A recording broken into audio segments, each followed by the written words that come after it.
Bem-vindos às Conversas da Diáspora. Entramos hoje no terceiro mês das entrevistas biográficas, semanalmente realizadas pela Direção Regional das Comunidades do Governo dos Açores, para conhecermos melhor diferentes personalidades que nasceram nas nossas ilhas e se afirmaram na nossa diáspora.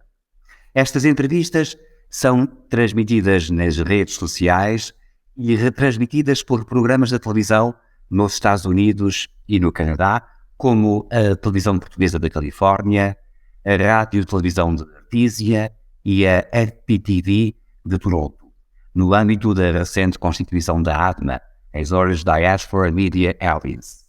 Em janeiro, estivemos com o professor Onésimo Teotónio de Almeida, de Rhode Island, com o professor José Carlos Teixeira, da Colômbia Britânica, com o empresário Batista Vieira, da Califórnia, e com a professora Maria João Dodman, do Ontário. Em fevereiro, estivemos com o deputado António Cabral, de Massachusetts, com o autarca Luís Miranda, do Quebec, com o professor Diniz Borges, da Califórnia, e com a cônsul honorária Andreia Muniz de Sousa, da Bermuda. Estamos agora no terceiro mês da quinta temporada das Conversas da Diáspora, com um líder da comunicação social da diáspora açoriana que nasceu na ilha de São Miguel e reside na Nova Inglaterra. Francisco Rezendes é jornalista há 45 anos e dirige o semanário Portuguese Times em New Bedford há mais de uma década. Francisco Manuel Aguiar Rezendes, de seu nome completo, nasceu na freguesia de Santana, no concelho do Nordeste. Frequentou o Seminário Colégio de Ponta Delgada e o Seminário Episcopal de Angra do Heroísmo, mas emigrou para os Estados Unidos em 1977. Logo no ano seguinte, em 1978, começou a trabalhar no jornal Portuguese Times, onde se mantém há 45 anos, agora como diretor e editor. Entretanto, para além da imprensa, colabora também na televisão e na rádio. Na televisão, durante mais de uma década, foi apresentador do programa musical Teledisco, mas também comentador e apresentador do telejornal no Portuguese Channel. Na rádio, colabora semanalmente com as estações comunitárias WGFD, de New Bedford, a Rádio Voz do Imigrante de Fall River e a Rádio Clube Português, de Newark, New Jersey. Acresce ainda uma colaboração regular com os programas Jornal das Comunidades, da RDP Internacional, e Portugal em Direto e Palavra aos Diretores, da RTP Internacional, bem como uma parceria informativa com o Jornal Diário dos Açores, na sua ilha de São Miguel. Para além de servir as comunidades através da comunicação social, Francisco Rezendes tem desenvolvido trabalho voluntário na organização do Dia de Portugal em New Bedford, na Escola Portuguesa Casa de Saudade, na Casa dos Açores da Nova Inglaterra e na Comissão Organizadora do Convívio dos Naturais do Concelho do Nordeste. Mas a sua vida também esteve ligada à música. Quando chegou aos Estados Unidos, em 1977, fundou o conjunto musical La Street, que se manteve por 24 anos até 2001 como uma popular referência da comunidade portuguesa da Nova Inglaterra, deixando inclusivamente 2 registros discográficos. De tudo isso falaremos então um pouco ao longo dos próximos minutos. Francisco Rezendes, seja bem-vindo às Conversas da Diáspora. Boa tarde José Andrade, boa tarde a toda essa magnífica equipa da Direção Regional das Comunidades, que é, como digo frequentemente, a minha segunda família no outro lado do Atlântico. E para já devo também regozijar-me com este programa, esta excelente iniciativa da Direção Regional das Comunidades do Dr. José Andrade em aproximar a 10ª ilha da terra de origem, dar a conhecer figuras de relevo da nossa comunidade, da diáspora, Estados Unidos, Canadá e Bermuda, e realmente esta iniciativa é mais uma de várias que a Direção Regional tem levado a cabo ao longo destes anos. Muito obrigado. E por falar em 10ª ilha, de facto, o Francisco Rezendes acabou na 10ª ilha da diáspora açoriana, mas começou na 10ª ilha do arquipélago dos Açores, como era então conhecido, o concelho do Nordeste, no extremo de São Miguel. A vida era certamente muito diferente e muito difícil durante a sua infância na freguesia de Santana. Sem dúvida, pá. Eu sou do tempo que ainda não havia energia elétrica e era tudo tão rudimentar e devo até confessar que a minha ida do Nordeste para Ponta Delgada para frequentar o seminário foi assim, digamos, foi um choque mais do que ter emigrado para a 10ª ilha aqui no outro lado do Rio Atlântico, como diz o professor Onésimo Almeida. Que idade tinha do Nordeste para Ponta Delgada? Quantos anos tinha? Exatamente, do Nordeste para Ponta Delgada foi difícil, até porque naquela idade, 11, 12 anos de idade, não estava habituado a ser uma separação de família e fui para o seminário de Ponta Delgada, numa altura em que, enfim, o seminário tinha uma frequência elevadíssima de alunos. Era não apenas seminário, mas seminário colégio, e portanto havia os seminaristas, colegiais internos, colegiais externos. Estou a falar aí seguramente mais de 200 de alunos. Essa foi realmente a primeira grande, digamos, mudança na minha vida, a minha grande, digamos, separação da família, e numa altura em que também dá-se a outra separação, é que os meus pais emigram em 1969 para os Estados Unidos, e eu fico sozinho na companhia da minha avó materna e dos meus padrinhos. Pronto, essa foi realmente o primeiro grande impacto que eu tive de saber o que é isso de separar-se da família. Veio de facto para o Seminário Colégio Santo Cristo, em Ponta Delgada, para poder continuar a estudar até ao 5º ano, mas depois seguiu para o Seminário Episcopal de Angra, na Ilha Terceira, porque certamente sentiu vocação para seguir a vida sacerdotal nessa altura. Sem dúvida. Eu, de início, o material seminário foi ter facilidades com que não tinha na minha terra, em Santana Nordeste. Devo confessá-lo, mas depois fui abraçando aquela vida. Eu sempre gostei e ainda hoje há quem diga que a gente deixa o seminário, mas o seminário nunca nos deixa. E portanto, ao longo da vida tem sido assim. Ora bem, de início comecei uma certa dificuldade de adaptação, mas depois fui-me adaptando com novos colegas, novos amigos, novas amizades, e realmente não foi assim muito difícil. Gostava daquela vida, aprendi, dedicar-me à música, ao desporto, não tinha essas facilidades na minha terra, na origem. Depois já fui para Angra com a vontade realmente de seguir uma vida de sacerdócio, mas depois cheguei à conclusão de que a vida solitária não era bem aquilo que eu queria, e portanto, para além do facto devo confessar também o facto de ter o insucesso escolar, isso causou-me um certo trauma também, e eu tive que emigrar para os Estados Unidos já quando os meus pais aqui estavam, como eu já referi, e portanto a minha vida levou. Se não fosse esse insucesso escolar, eu se calhar não sei, se calhar seria o padre Francisco Rezendes, né? Se bem que mais tarde, como eu referi há pouco, também não queria uma vida solitária, queria ter uma companheira, enfim, e portanto tudo isso eu viesse para os Estados Unidos. E portanto só se tornou imigrante porque deixou de ser seminarista. Exatamente. Ou seria assim, ou então seria enverdar pelo serviço militar, mas decidi vir para onde estavam os meus pais e toda a minha família, os meus outros 4 irmãos aqui na cidade de New Bedford. A minha família é uma família há uma história rica de imigração. Devo dizer até que a minha avó paterna era americana, nasceu em New Bedford, juntamente com alguns tios que eu tinha, e depois regressou na altura da Grande Depressão de 1929, regressou aos Açores e ao Nordeste, mas como já era americana, essa facilidade de todos os meus tios do lado do meu pai emigraram para os Estados Unidos.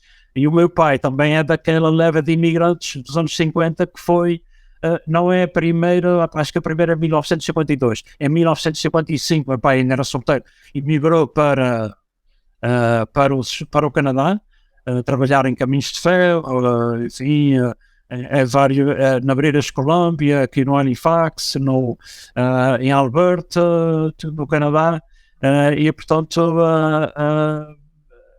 foi também... Havia imigrantes de sucessivas gerações, é verdade. Exatamente. Já vimos, em setembro de 1977, juntou-se então aos seus pais e aos seus irmãos, que já viviam em New Bedford desde 1969. Qual foi, nessa altura, a maior dificuldade e, portanto, o maior desafio desta nova vida que iniciou há 46 anos atrás? A adaptação não foi assim muito difícil, uma vez que já tinha a família praticamente toda aqui, já tinha aqui também muitos amigos, já conhecia porque tinha estado aqui de visita há alguns anos antes e já sabia o que é que viria a encontrar. Mas eu nunca me adaptei muito bem a esta vida de uma nova cena, entrar bem no ambiente americano, digamos, e a prova é que estou aqui nos jornais há mais de 40 anos, embora no início eu comecei por trabalhar numa fábrica, numa agência de viagens, porque precisava da tal sustentabilidade económica. Entretanto, 3 anos depois casei mas sempre com os Açores presentes, de tal forma que, como diz a canção de Marco Paulo, eu tenho 2 amores, um é aqui, a 10ª, e outro é os Açores. Mas não Qual é o amor? Qual é o amor que pesa mais desses dois? É difícil responder a essa pergunta, mas eu devo dizer que os Açores estão sempre presentes na minha mente e talvez um dia regressar, enfim, quando me reformar, se eu me reformar, regressar definitivamente aos Açores é uma hipótese que ganha cada vez mais, até porque a minha esposa luso-americana adora os Açores e gosta do estilo de vida dos Açores, e a minha filha também, que já lá visitou, agora adora os Açores, é que ambiente pacato, ambiente aconchegante, enfim, de ilha, portanto, devo dizer até que os Açores se calhar pesa mais do que esta vivência de 45 anos de América. Aí está a prova de que nunca ficaram esquecidas das suas ilhas de origem. É curioso também que logo no ano da sua chegada aos Estados Unidos, em 1967, fundou o conjunto Love Street. Quase um quarto de século. A música de alguma forma ajudou a facilitar essa sua iniciação. Eu sempre, desde os meus tempos de infância em Santa Ana, eu sempre tive uma potência especial para a música e que ganhou uma nova forma quando entrei no seminário. Havia aqueles pianos, chamamos já upright pianos, os órgãos eletrónicos, enfim, tudo aquilo na capela. Cheguei a tocar no grupo coral do seminário, tocava órgão frequentemente, não é? E isso foi uma forma de abraçar a música. O meu primeiro instrumento, até devo referir, foi a gaita, chamamos a charabão, não é? Chamávamos aí a charabão. E depois, no seminário, a música, tive aquela grande paixão pela música, que foi sendo cultivada ano após ano, quando emigrei para os Estados Unidos, alguém me convidou a formar uma banda. Uma ideia que surgia ainda na ilha de São Miguel. Um colega meu que fundou a banda de férias disse: "Epá, eu sei que vais para os Estados Unidos, porque é que a gente não começa com uma banda?" Uma ideia que eu abracei logo. Os meus pais não estavam muito a favor, porque queriam que eu prosseguisse os estudos. Eu não cheguei cá, não dei prosseguimento, mas fui tirando uns cursos daqui e da lá, mas a música é sempre presente. E formei 3 meses depois, estava numa banda chamada... E era o vocalista, inclusivamente, não é? Diga. Era o vocalista. Não, não era bem vocalista, era vocalista e a voz de cor. Chamamos aqui backup vocals. Muito bem. No ano seguinte à fundação dos Love Street, portanto, em 1978, haveria então de abraçar uma carreira jornalista que já conta, como vimos, 45 anos. Como e porque é que se deu essa entrada no jornalismo? Tendo a música pelo meio, tendo feito outras experiências profissionais, como é que chega ao jornalismo? Por afinidade cultural. Eu sempre quis estar ligado de uma forma ou de outra à cultura e à língua portuguesa. Embora soubesse inglês, tive vários anos de francês, de inglês, portanto, eu já vim para aqui, já sabia falar inglês, já tinha um conhecimento do inglês com alguma fluência do inglês de Inglaterra, não o inglês aqui dos Estados Unidos, com um sotaque diferente. Mas aconteceu por acaso,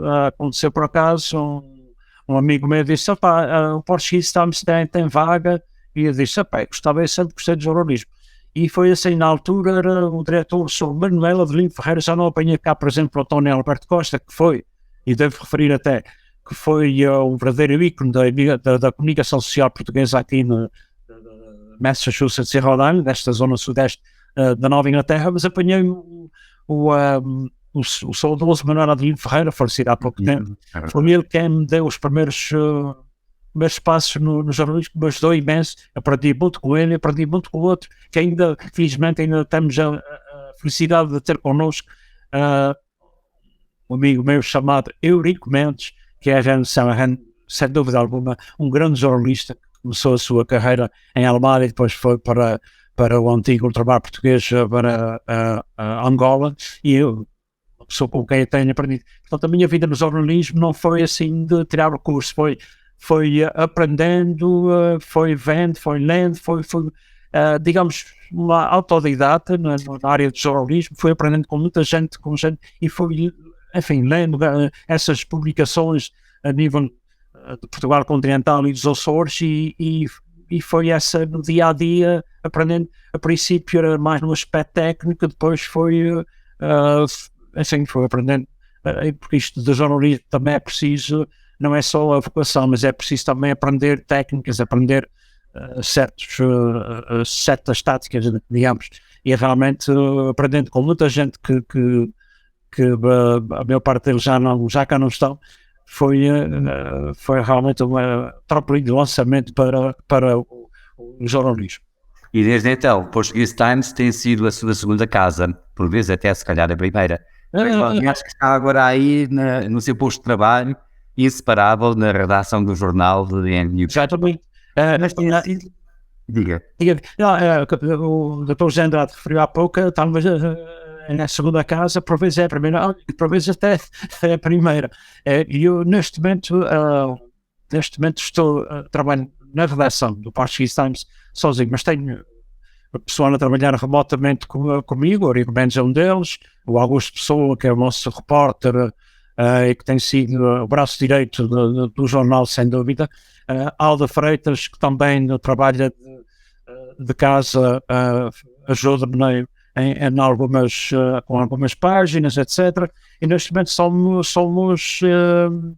somos 4 pessoas, não é? Para além da secretária e da contabilista, Linda Lima, que é também gerente desta, e o Sr. Eduardo Sousa Lima, que são os atuais proprietários do Portuguese Times. O Portuguese Times que chegou a uma altura em que tinha um canal de televisão, portanto era a companhia da Portuguese Times Incorporated, e que englobava o Portuguese Times. Entretanto foi vendido a um grupo angolano já há alguns anos a esta parte, e portanto neste momento é apenas o Portuguese Times. Além disso, Francisco Rezendes tem sido sempre um jornalista multifacetado. Tem berço e residência na imprensa escrita, mas colabora também na televisão e na rádio, como já vimos, aliás, em diferentes órgãos de comunicação social. Que importância específica é que tem cada um desses meios para a dinamização e para a divulgação das nossas comunidades aí na América? Sem dúvida. Aliás, estes canais de divulgação, meios de divulgação, para já enriquece-me pessoalmente uma valorização, esta polivalência, permite-me essa polivalência nível de rádio, a nível de televisão, mas o que eu realmente gosto de fazer é escrever apontamentos de reportagem, notícias. Agora, a importância que sem dúvida que tem uma importância de tal forma que eu vou lhe dizer uma coisa, há um ciclo em que há uma altura em que é antes da RTP Internacional e o ciclo é depois da RTP. Portanto, já vê a importância que, neste caso, a televisão estatal teve e continua a ter aqui nas comunidades a todos os níveis, a nível cultural, a nível de divulgação, de turismo. Estes lusodescendentes também acho que a RTP teve um papel fundamental no conhecimento do novo Portugal, e de tal forma que hoje os lusodescendentes conhecem Portugal naturalmente por visitas, mas por uma primeira abordagem da própria RTP Internacional. Claro que as rádios, estas parcerias com outros órgãos de comunicação social, nomeadamente os jornais dos Açores, por si sabe, neste momento tem uma parceria com o Diário dos Açores, e eu penso que já há muitos anos que Portugal inteiro tem conhecimento do valor desta grande importância, deste potencial que constitui realmente as comunidades. Portugal não é o mesmo sem as suas comunidades, as regiões autónomas não são as mesmas sem as suas comunidades da diáspora, e daí a importância, houve essa consciencialização, a importância das comunidades, e é necessário manter esse, digamos, esse cordão umbilical, e acho que os governos, enfim, e outras entidades têm esse conhecimento, essa percepção, e de tal forma que programas como este, por exemplo, e outros, muitos mais, nessa tentativa de aproximar e de aprofundar as relações entre os residentes cá e os residentes no território. As comunidades portuguesas de Nova Inglaterra certamente também não seriam as mesmas sem o Portuguese Times. O semanário que dirige é o segundo mais antigo jornal português em publicação nos Estados Unidos, depois do luso-americano New Jersey. Há 52 anos que serve as comunidades portuguesas da Nova Inglaterra, maioritariamente açorianas, como sabemos, nos estados de Massachusetts e de Rhode Island. E é o único que aqui se mantém em língua portuguesa e em formato de papel. Sente-se, como comandante que é, sente-se a remar contra a maré para levar esse barco a bom? Bom, eu diria, se dissesse que não estaria a mentir. Nós sabemos que temos que mudar, temos que planear estratégias no sentido de atrair novos assinantes, neste caso Portuguese Times. Há que aproveitar as novas tecnologias, temos aproveitado de alguma forma, mas há certas questões que seriam dirigidas talvez mais às gerências dessas empresas, nomeadamente aqui do Portuguese Times. Mas a verdade é que eu ainda há pouco tempo a falar com o meu colega Henrique Mano, do luso-americano, a verdade é que nós ainda temos maioritariamente assinantes que são portugueses da primeira geração, portanto, e que estão habituados a ler o jornal, dão grande valor à edição impressa. É verdade que nós temos que nos adaptar, e estamos gradualmente a fazer isso, mas ainda o nosso forte é a edição impressa, porque nós temos muitos assinantes, e apraz-nos registrar que alguns desses assinantes, nós temos, por exemplo, assinantes em várias escolas comunitárias que aproveitam o jornal para como utensílio didático, digamos, para esse nível de ensino de português a nível básico e elementar. Portanto, isso já é uma aposta ganha. Mas temos a perfeita consciência de que temos que nos adaptar com os tempos, mas isso também depende da tal sustentabilidade económica, recursos humanos. É preciso investir em recursos humanos, e não só. Neste momento é mais difícil investir em recursos humanos porque não há assim muitos obreiros a escrever em português com a fluência e conhecer a comunidade como alguns da nossa comunidade, não só a nível de jornais, mas a nível de rádio e televisão em língua portuguesa, porque estes americanos, filhos de portugueses, nós chamamos de lusodescendentes, nasceram com outros hábitos, não têm bem o conhecimento do que é realmente a percepção, do que é realmente a saudade. Isso leva-nos a uma questão mais abrangente. O Francisco Rezendes é um observador atento das comunidades portuguesas da Nova Inglaterra há quase meio século. Como é que vê a sua evolução no passado recente? Como é que caracteriza a sua situação na fase presente? E como é que perspectiva o seu desenvolvimento no próximo futuro? Por muito difícil que seja sintetizar isso em 2 minutos. Bom, não há dúvida que a comunidade evoluiu bastante, evangelizou-se, portanto basta só ver os centros, as universidades aqui em volta, que antigamente, os anos 70, quando havia aqui, era raramente ver o nome nos finalistas, que normalmente não publicado nos jornais aqui da região e nas próprias publicações das universidades. Hoje em dia, a comunidade, só pelo fato de ter essa percepção, a ideia de que a educação é muito importante, aquela ideia dos filhos irem trabalhar para o rendimento familiar, isso já não é tanto assim, as pessoas sabem, portanto, apostaram fortemente na educação. Nesse aspecto, eu acho que a comunidade tem evoluído bastante. Tem evoluído também no sentido de se integrarem no processo político do país, na sociedade de acolhimento. É uma forma, como ele dizia na altura, do saudoso Artur Mário Soares, a melhor forma de se tornarem portugueses é naturalizarem-se cidadãos americanos, contribuíram para o seu país até, e as comunidades são autênticas embaixadoras, são autênticos embaixadores, os portugueses aqui são autênticos embaixadores de Portugal.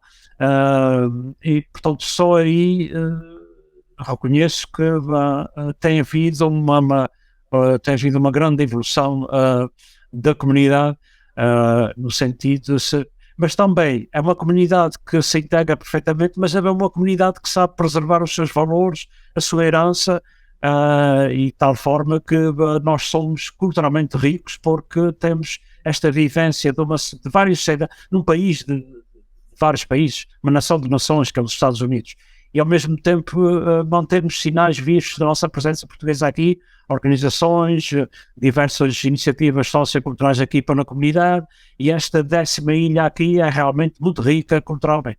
E, portanto, acho que houve uma evolução abismal nos anos 70 até hoje. Também acho que tem a ver também com o próprio país. Eu comento antigamente isto que eu vou dizer, não estou a exagerar, é que era assim, as pessoas tinham um certo receio de afirmar a sua identidade cultural. Hoje também acho que da parte do país, aqui dos Estados Unidos, a diversidade é uma riqueza para um país, e este mosaico cultural que constitui realmente o país, acho que também deu um certo contributo para que